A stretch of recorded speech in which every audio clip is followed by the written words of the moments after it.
get there. And I mean, they're not small. So. What do you say, triple D cup size?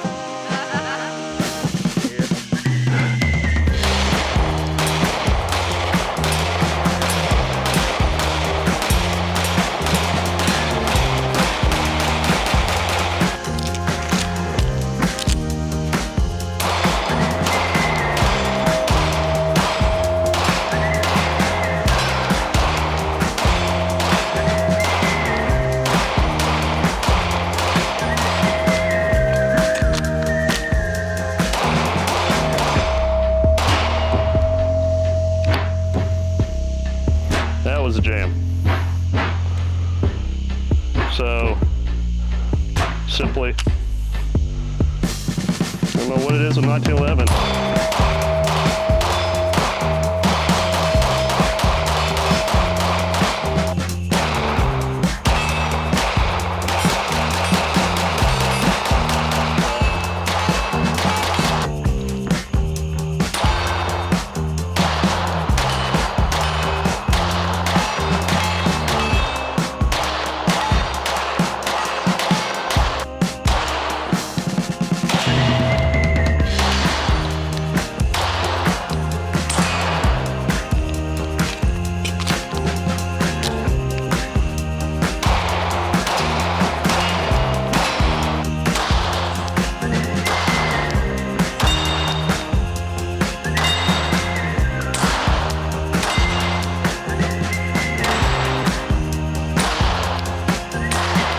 Trying to see through the smoke here.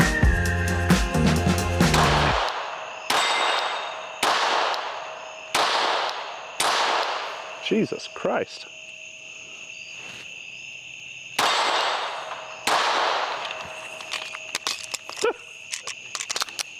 Okay, there it goes again. So,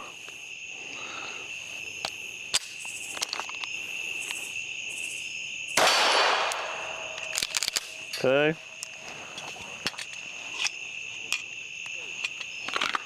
I'd be annoyed if I just spent $1,400, $1,600 on that and that happened. I'm still not giving up the fact that it's me, but you would think the slide wouldn't be that like sensitive. Yeah. All right, so one shot.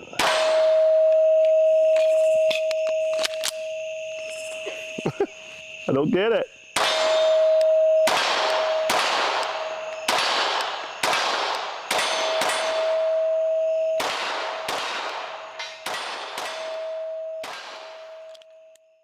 What's going on, y'all? Back from the range, and this time we have the brand new Springfield Armory Prodigy. This thing is awesome, guys. I believe they are calling this the DS 1911 for double stack 1911, but everybody knows it's a 2011. Fully loaded down right out of the box, y'all. So we got front and rear serrations, a nice fiber optic green front sight, blacked out rear sight, just the way I like it. And it did come with their own mounting system. So this is the AOS system that is a collab effort with Agency Arms to come up with these plates. The one that they come with is fitted for the Hex line of optics for your Dragonfly and your Wasp. And we get that Springfield is really trying to push their own line of optics now. So you got to go buy the RMR and Hollow Sun plates separate. They are $60 on their website right now.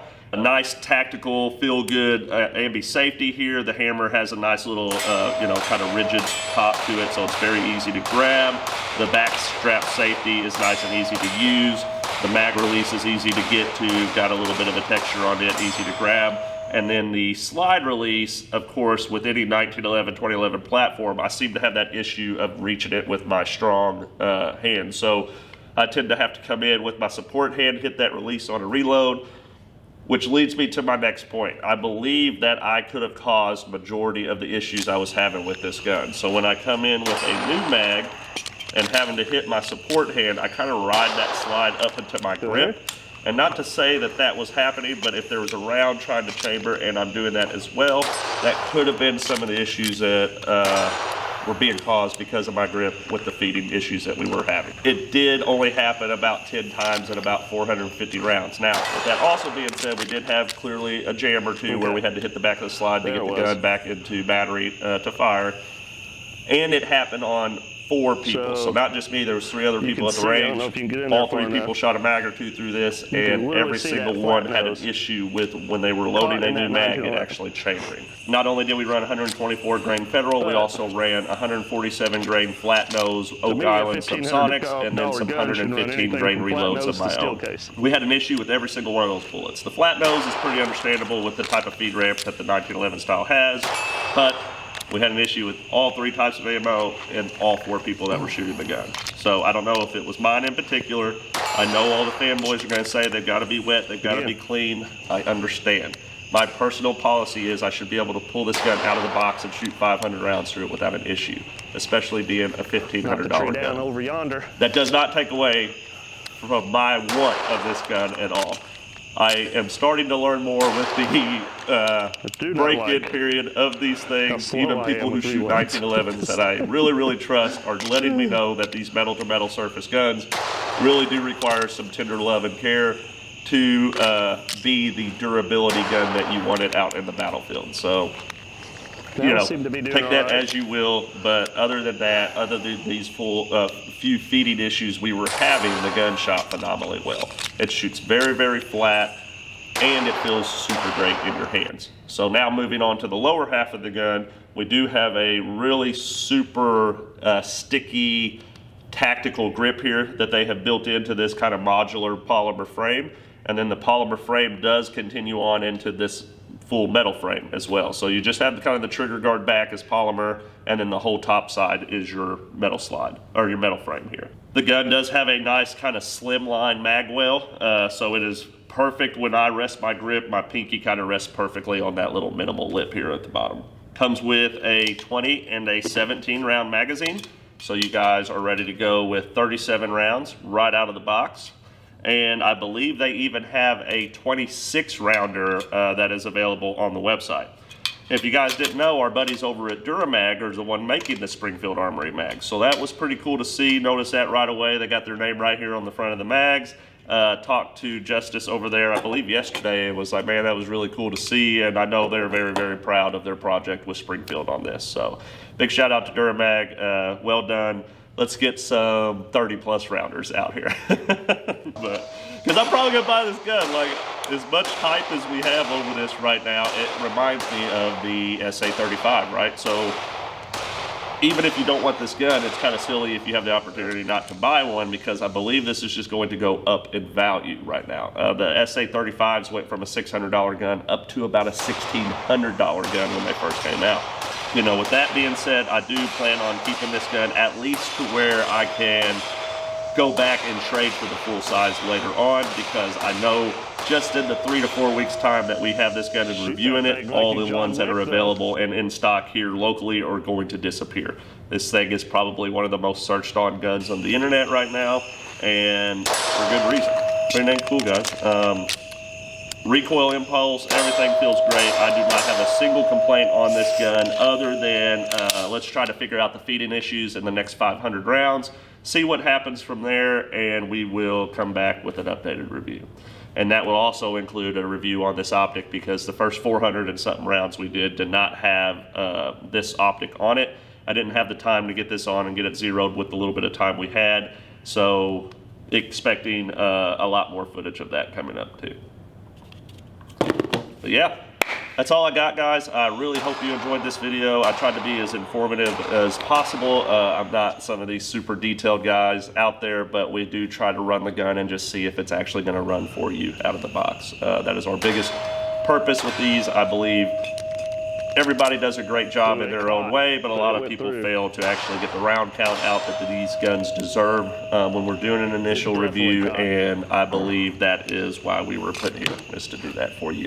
So yeah, guys, I appreciate every single one of you. Hit that subscribe button, share it with your friends. Let me know down below what you think of this Springfield Prodigy. Do you have one? Do you have one on order? Do you like the 4.25 over the 5-inch? And do you have any experience with these hex lines of optics? I'd love to hear your pros and cons. That's all I got, y'all. Love every single one of you. Stay alert, stay alive, and we'll catch y'all next time.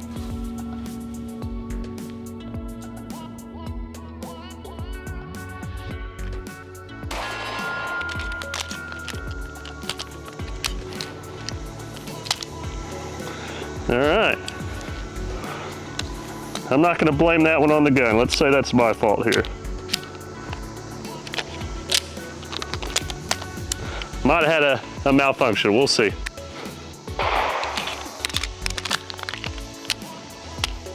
Okay, so it's done it again. I'm having a hard time coming off of the gun to hit the slide release. So what I'm having to do is come in and use my support hand. I don't know why that would affect it in any way. A simple slam to the back of the slide has got me back into battery now. So, not really sure. See if it happens again. What, you using federal ammunition? Yeah, we'll try some new ammo with these next few mags. See if it'll just burn it through real quick.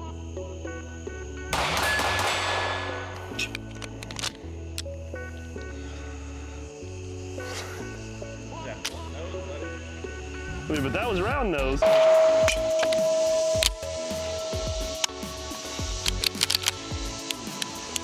So it is just feeding issues, which we hear all the time. 1911s and feed ramps have to have a little polishing, but that's stupid because you pay $1,500 for a gun. You can run out of the fucking box. Right, it's not that hard to me. And then you'll have all these fanboys here when we post this video and show what we're doing that will say we're doing something wrong. You're sweating too much in it. Or it's gotta have a break-in period. You gotta lube that bitch up a little bit more. Well, you know, it's standard with every 1911 to have to take it out and do a bunch of surgery. 1,000 rounds before it's gonna run correctly. Best get you some more ammos. 2 world wars, buddy. World War II. And I bet you it'll be the one that survives World War III too. Yeah. You boys and your fancy Ray Schmay guns and No polymer. 2011s. No polymer in this house.